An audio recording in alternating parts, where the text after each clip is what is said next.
कक्षा 7 में पढ़ने वाले हमारे प्यारे विद्यार्थियों, आज हम इतिहास विषय का अध्ययन करने जा रहे हैं। इसमें आपका पहला पाठ दिया हुआ है। उसके अंदर उसका जो शीर्षक है, 1000 वर्षों के दौरान हुए परिवर्तनों की पड़ताल। इस पाठ के अंतर्गत बच्चों हम यह पाएंगे कि जो पहले हमारी धारणाएं थी, चाहे वो महाद्वीप के संबंध में हो, चाहे भाषा के संबंध में हो, चाहे शब्दों के संबंध में हो, तो जो पहले हमारी धारणाएं थी, जो पहले हमारे लिए उसके मायने थे,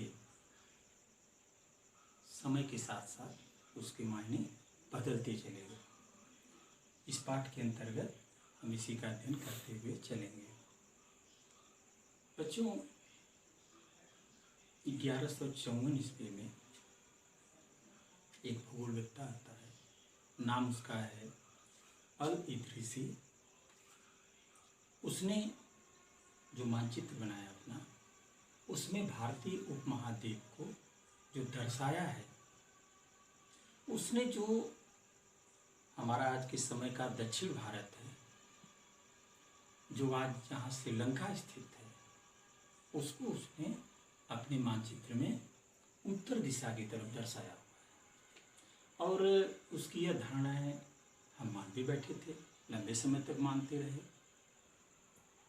आगे चल करके एक 1720 ईस्वी में एक फ्रांस का रहने वाला भूगोलवेत्ता आता है। उसका नाम है गिलियोलाम द लिस्ले। उसने 1720 में जो अपना मानचित्र बनाया, जो भारतीय उपमहाद्वीप की स्थिति को दर्शाया, उस मानचित्र के अनुसार जो अल इदरीसी महोदय का मानचित्र था, जिसमें भारतीय उपमहाद्वीप की स्थिति को उन्होंने बताया, वह गलत निकली। लिस्ले महोदय के अनुसार वह लंबे समय तक उसका उपयोग इस उपमहाद्वीप में आने वाले जो नाविक रहे हैं, वह प्रयोग करते रहे। उनको काफ़ी सहायता भी मिली इससे। इसी तरीके से बच्चों, भाषा के संबंध में भी परिवर्तन देखने को मिलते हैं। जो मध्यकाल की अरबी भाषा है,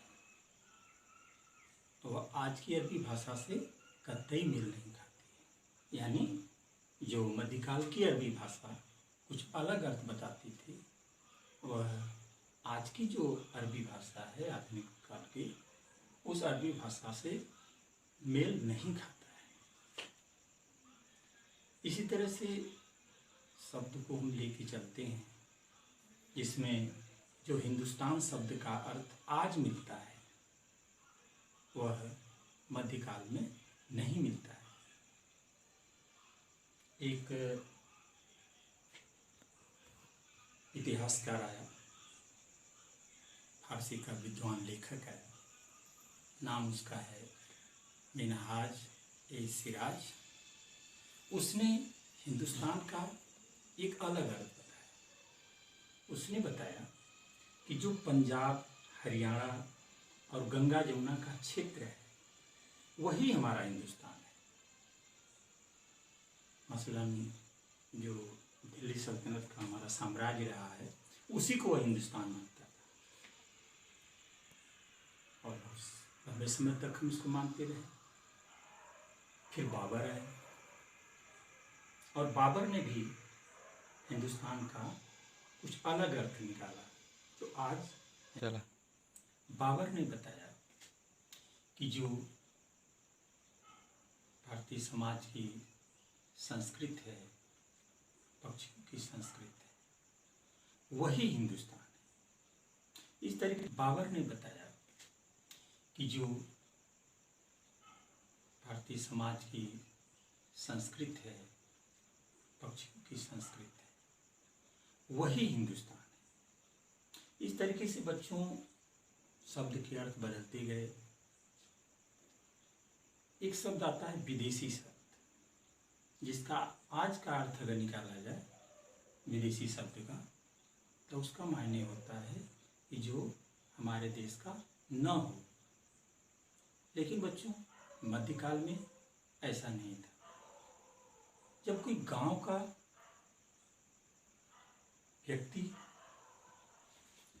गांव के बाहर के व्यक्ति को देखता था, और जब गांव का बाहर का व्यक्ति उसकी संस्कृति से, सभ्यता से अपरिचित होता था, तो उस गांव के लोग उसको विदेशी मान बैठते थे। इसी तरीके से जो मध्यकाल के नगरवासी थे,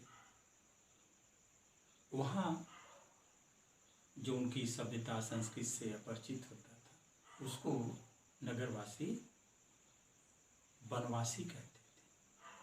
तो इस तरीके से बच्चों, इस पाठ के अंतर्गत निष्कर्ष यही निकालना आपको पड़ेगा कि जो धारणाएं हमारे पहले थी, वह धारणाएं समय के साथ साथ बदलती चली गई हैं। आगे हम इसी तरीके से पाठ एक के अंतर्गत जो भी तथ्य दिए गए हैं, समय समय पर उसको लेकर आपके समक्ष उपस्थित होते रहेंगे।